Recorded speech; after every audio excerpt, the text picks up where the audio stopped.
Դե խնդիրը նա որ հիմա այսօր մի երկու տարի կանոնիզացիա սարքել են, բայց արդեն դրիվ դուկերը ուռել է, լսում եմ մարդկանց հայացքները։ Խմելու ջուրը գալմա սեզոնը փոխում է տալում են ջրաշխարհին թեյումը չեն մանում։ Մեկ էլ փոքր երեխեք ունեն, խմում են, փորացավն են գնում, թունավորվում են, ինչ վիճակ է։ Խեն լողացողները կյանք ավելի հետաքրքիր է, քան մեր բնակիչների փոքր երեխեքի։ Սենց բանալում, էսի կառավարությունն է, էս իշխանությունն է, ու մասին է մտածում, մեր չէ լողացողների։ Էդ խնդիրն է, հենա ոռոգման ջրերը չկա, սաղ տեղմա հոտը լցվում է, գամիշները այնքան վատ են մաքրում, որ գամիշները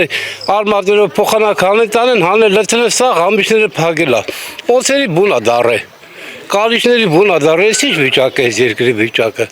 Ամեն տարի այս սեզոնին այդ խնդիրը լինում է։ Ամեն տարի լինում է, դաժե վիճակն ալում, որ ասեն չես իմանում պատու համ բաց ես, թե չէ բաց ես, տիղմը գարշը հոտը լսում է տունը, շոքին կրակին, փոխանակ թարմոր չնչես, տիղմը հոտ է շնչում։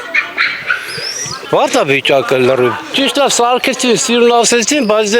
որ խնդիրները հիմա կա արկա են դրանք, թող գան դրանք վերանորոգեն, ուղղեն,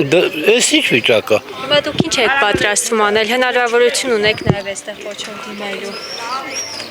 Խմելու ջրի համար։ Մարմիններին, այո։ Պատգամարներին ուղղում եմ իմ ուղերձը, որ կան այս խմելու ջրի հարցը լուծեն, որ մեկ այսօր ջրի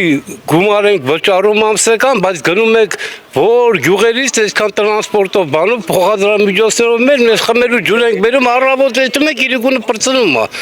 Հաջորդ օրը նորից գնում եք տեղաշարժում ջրի հետևից են գնում։ Աման են լվանում, բաժակ են լվանում, սաղ սպիտակ փառա բռնում վրեն։ Չես ուզում մի հատ դեղ ես ուզում խմես, այս ջուրը կուլ չի գնում։ Այս ինչ վիճակ է, ինչ ասեմ։ Ջրերը։ Հարամ է, լրիվ հարամ է, բայց ջրեր են բանան բաց թողում ժողովրդին։